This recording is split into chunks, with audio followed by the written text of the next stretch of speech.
There are 196 countries in the world. 25 of them are very rich, defined as having an average wealth per person of over $100,000 a year. They are. But far more countries are quite poor, and some, which we're considering here, are very, very poor. These are the 20 poorest countries in the world, where the per capita wealth is under $1,000 a year, or under $3 a day. Every country is now more or less on a path to growth, but the poor ones are growing very, very slowly. If Zimbabwe continues at its current growth rate, it will qualify as a rich country in 2,722 years.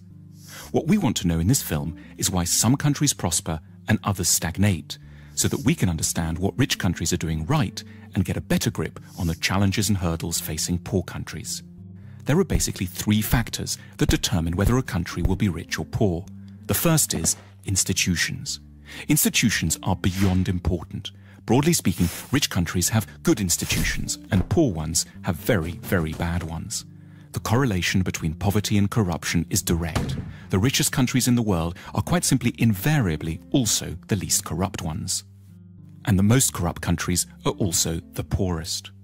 When countries are corrupt, they can't collect enough taxes to get the good institutions they would need to escape the poverty trap. Half of the wealth of the world's poorest 20 countries goes into offshore accounts. Lost revenues in these countries totals between $10 and $20 billion a year. Meanwhile, without an adequate tax base, poor countries can't invest in police, education, health and transport. Now, a more generous way to look at corruption is that it's really a case of clan-based thinking. Say you're hiring someone. In the rich countries, you're meant to do so simply on merit, interviewing lots of candidates, then picking the best one, irrespective of any personal connection. But in poor countries, under the sway of clan-based thinking, that approach would itself be seen as corrupt. It's your duty to disregard the so-called best candidate from an anonymous bunch in order to pick someone from your own team, your uncle, your brother, your second cousin, the guys from the same tribe. As a result, poor countries don't allow themselves access to the intelligence and talent of the whole population. There's a second thing that keeps countries poor: culture. What goes on in people's minds, their outlooks and beliefs. A striking statistic pops up here in relation to religion. If there's one generalization you can make about religion and wealth, it's that the less people believe, the richer they stand a chance of being. 19 of the richest countries in the world have 70% or more of their populations saying that religion is not at all important to them. The exception here is, unsurprisingly, the United States, which manages to combine great religiosity with huge wealth. More on that in a second. And conversely, the poorest nations in the world are also extremely believing ones. Here's how many people think religion and the supernatural is deeply important in the following countries. In the world's poorest country, simply everyone is a believer. Why is belief quite so bad for wealth creation? Because in general, religiosity is connected up with the idea that the here and now can't be improved, so you should focus on the spiritual and look forward to a next world instead. It makes quite a bit of sense when you live here. In the rich world, on the other hand, people are generally great believers in their capacity to alter their destiny through effort and talent. Incidentally, to explain the anomaly of the United States, religion seems not to slow down economic growth here because it's a particular sort of religion, an overwhelmingly Protestant and exceptionally materialistic kind.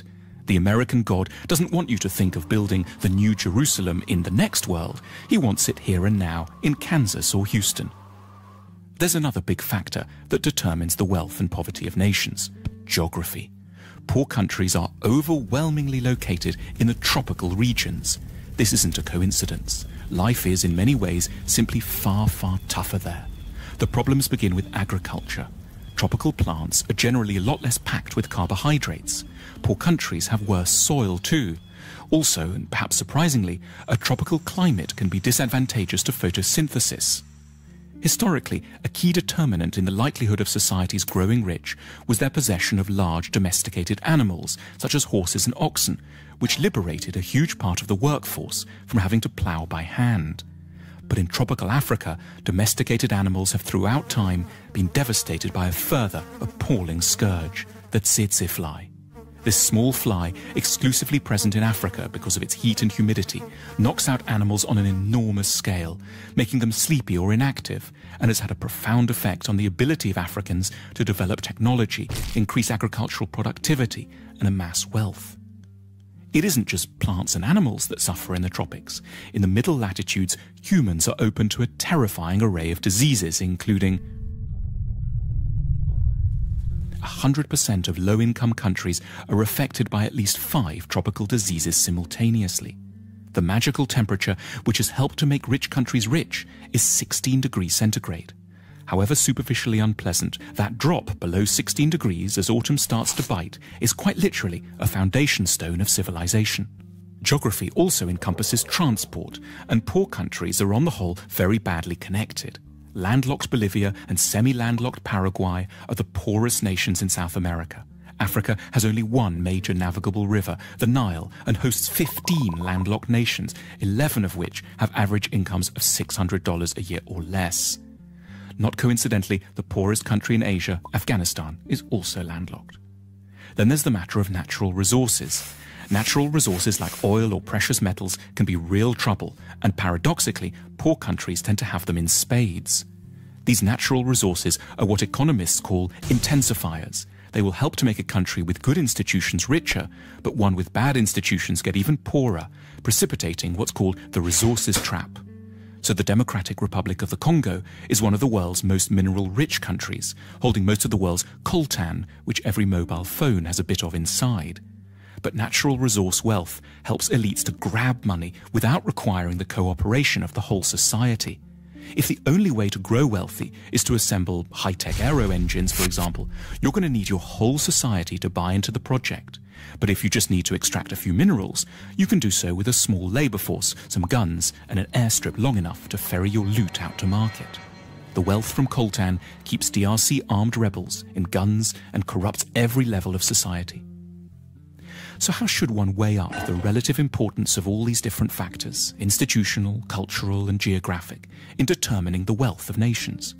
There's no hard and fast rules, but as a guide one can suggest that 50% of a nation's wealth comes down to the state of its institutions, 20% is due to its culture, and 10% each can be allocated to latitude, connectivity with the rest of the world, and geological good fortune. If you're a policymaker, this discussion has wide practical implications. But at a more personal level, one might take away 2 things from it. Firstly, modesty. You should have a better idea of what you owe your individual success to, which is not so much your own hard work or fine mind, as the broader society you live in, which was produced over centuries and which you now draw benefit from unknowingly. At the same time, sympathy, an ability not to see failing societies just as basket cases, but rather as countries facing comprehensible and hugely difficult problems. Our sympathy can be enhanced by reflecting that the troubles of desperate lands are to a considerable extent to do with malaria, a lack of navigable river, and the horrific buzzing of the tsetse fly, rather than always some more intimate human failing, which we would ourselves never manifest.